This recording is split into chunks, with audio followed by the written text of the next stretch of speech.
Hi friends, എന്നാണ്ട് എല്ലാവർക്കും വിശേഷ സുഖമല്ലേ? ഞങ്ങൾ ഇപ്രാവശ്യം ക്രിസ്മസിന് നാട്ടിൽ പോയപ്പോൾ ഉണ്ടല്ലോ, മിനി ചേച്ചി നമുക്ക് വേണ്ടിയിട്ട് നെയ്ച്ചോറ് ഉണ്ടാക്കി തന്നു. നമ്മൾ കണ്ണൂർ തലശ്ശേരി ഭാഗത്തൊക്കെ ഉണ്ടാക്കുന്ന പോലത്തെ നെയ്ച്ചോറ്. അതിന് വേണ്ടിയിട്ട് ചേച്ചി കുറച്ച് എണ്ണയും നെയ്യും കൂടെ ഒഴിച്ചിട്ട് 5-6 സവോള വറുത്തെടുക്കുവാണേ. നമുക്ക് കാണാം. ചേച്ചി അതിന് ഒത്തിരി നെയ്യും എണ്ണയൊന്നും ഒഴിച്ചില്ല കേട്ടോ, കുറച്ച് എണ്ണയൊക്കെ ഒഴിച്ചുള്ളൂ. എന്നിട്ട് അതിലിട്ട് ഇങ്ങനെ വറുത്തെടുക്കുവാണ്. അതുകൊണ്ട് ഇപ്പോൾ ഏകദേശമായി കേട്ടോ. ഇനി നമുക്കത് കോരിയെടുക്കാവേ. എന്നിട്ട് ചേച്ചി ആ എണ്ണയിലേക്ക് തന്നെ പിന്നെ കാഷ്യൂനട്ടും ഉണക്കമുന്തിരിയും കൂടെ ഇട്ടിട്ട് വറുത്തെടുത്തേ. ഇതാണ് നമ്മുടെ സവോള വറുത്ത് കോരി വെച്ചേക്കുന്നത്.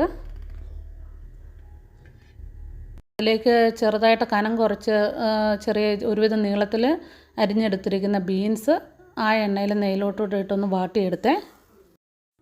ബീൻസ് വാടി വന്നപ്പോഴത്തേക്കും അതിലേക്ക് ക്യാരറ്റ് കനം കുറച്ച് അരിഞ്ഞതോടെ ചേർത്ത് കൊടുത്തേ.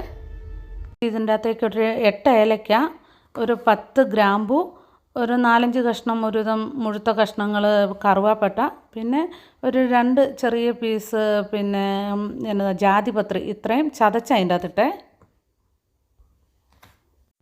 ഇതിൻ്റെ അകത്ത് നമ്മൾ വേറൊരു സ്പൈസോ മുളകോ ഒന്നും ചേർക്കുന്നില്ല കേട്ടോ. ഇപ്പം നമ്മുടെ സ്പൈസസും ബീൻസും ക്യാരറ്റൊക്കെ കൂടെ നന്നായിട്ട് വാടി അതിലേക്ക് ചേച്ചി നേരത്തെ തന്നെ കഴുകി വാരി ഒരു 10 മിനിറ്റ് മുമ്പ് കഴുകി വാരി വെച്ചിരുന്ന ജീരകശാല റൈസ് അല്ലെങ്കിൽ വയനാടൻ കൈമ റൈസ് അതിലേക്ക് ഇട്ട് കൊടുത്തേ.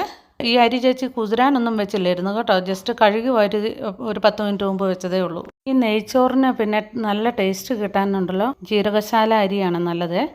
ഇത് ചേച്ചി എന്നിട്ട് ഒരു മിനിറ്റോളം ഇതെല്ലാം കൂടെ നന്നായിട്ട് ഇങ്ങനെ ആ എണ്ണയിലും നെയ്യിലും കൂടി ഇട്ട് ഇളക്കി യോജിപ്പിച്ചുകൊണ്ടിരുന്നു.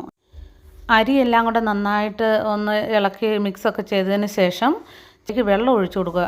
അതുകൊണ്ട് ചേച്ചിയുടെ കയ്യിലിരിക്കുന്ന ആ കപ്പിന് 5 കപ്പ് അരിയായിരുന്നു ചേച്ചി എടുത്തത്. അപ്പോൾ അതുകൊണ്ട് ചേച്ചി അതിലേക്ക് 10 കപ്പ് വെള്ളമാണ് ഒഴിച്ചു കൊടുക്കുന്നത്. ഈ നമ്മുടെ ഉരുളിയിൽ 10 കപ്പ് ഒന്നിച്ച് ഒഴിക്കാൻ വേണ്ടി പറ്റിയില്ല. അപ്പോൾ ചേച്ചി പറ്റുന്നിടത്തോളം വെള്ളം ആദ്യം ഒഴിച്ചു, പിന്നെ വെള്ളം പറ്റുന്നതിനനുസരിച്ച് ഒഴിച്ചു കൊടുക്കുകയോ ചെയ്തേ. എങ്ങനെയായാലും നമുക്ക് അരി വെന്ത് കിട്ടിയാൽ മതി. തിളപ്പിച്ച വെള്ളമാണ് കേട്ടോ നമ്മൾ ഒഴിച്ചത്, ഇല്ലെങ്കിൽ പിന്നെ അത് അവിടെ ഇരുന്ന് തിളയ്ക്കാനൊക്കെ ആയിട്ട് ഒത്തിരി താമസിക്കുക, അരി അവിടെ ഇരുന്ന് കുതിരും. അതിലേക്ക് ആവശ്യത്തിന് ഉപ്പിട്ട് കൊടുത്തു, പിന്നെ ഒരു 1.5 നാരങ്ങ ഒഴിച്ചു. അതിനാന്ന് വെച്ചാൽ അരി ഒട്ടിപ്പിടിക്കാതിരിക്കാനും ഒരു ടേസ്റ്റിനും ഒക്കെ വേണ്ടിയിട്ടാണ് നാരങ്ങ നമ്മൾ പിഴിഞ്ഞൊഴിച്ച് കൊടുക്കുന്നത്.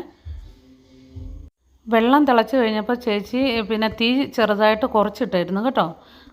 ഏകദേശം ഒരു 10 മിനിറ്റ് ഇരുന്നു. അതിൻ്റെ ഇടയ്ക്ക് ചേച്ചി ഇളക്കിയൊക്കെ കൊടുത്തിരുന്നു അടിയിലൊക്കെ പിടിക്കാതിരിക്കാൻ വേണ്ടി. 10 മിനിറ്റ് കൊണ്ട് ഏകദേശം നമ്മുടെ അരി വെന്തു. എന്ന് പറഞ്ഞാൽ ഇത് ഓവർ കുക്കാകണ്ട കേട്ടോ. നമുക്കറിയാമല്ലോ, നമ്മൾ ബസ്മതി റൈസൊക്കെ വേവിക്കുമ്പോൾ ഇല്ല ബിരിയാണിയൊക്കെ ഉണ്ടാക്കുമ്പം ഇപ്പോൾ ആകും എന്ന് തോന്നുന്ന ആ ഒരു പാകത്തിൽ നമ്മൾ വാങ്ങണം കേട്ടോ, ഇല്ലെങ്കിൽ ചൂടത്തിരുന്ന് പിന്നെ അത് വെന്ത് പോകും.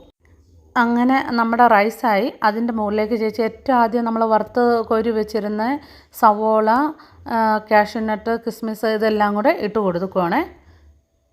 ഇത് വളരെ ഈസി ആയിട്ട് ഉണ്ടാക്കാൻ പറ്റിയ ഒരു നെയ്ച്ചോറാണ് കേട്ടോ. എന്നാന്ന് വെച്ചാൽ പണി വലിയ കാര്യമായിട്ടൊന്നുമില്ല, ഇത് വറുത്തെടുക്കുന്ന ഒരു താമസം മാത്രമേ ഉള്ളൂ.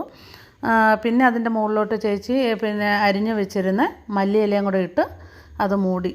ഇനി ഇത് നമ്മൾ ചിക്കൻ കറിയും കൂട്ടി കഴിക്കാൻ നല്ല ടേസ്റ്റാണ്. ചേച്ചി ഒത്തിരി നെയ്യും എണ്ണയൊന്നും ചേർത്തില്ല. ഏറ്റവും ആദ്യം വറക്കാൻ വേണ്ടി എല്ലാം കൂടെ ഒഴിച്ച് അത്ര ഇതിലാണ് ഇത് മൊത്തം ഉണ്ടാക്കിയത്. അങ്ങനെ നമ്മുടെ നെയ്ച്ചോറ് റെഡിയായേ. വീണ്ടും ഒരു വീഡിയോ ആയിട്ട് കാണാവേ.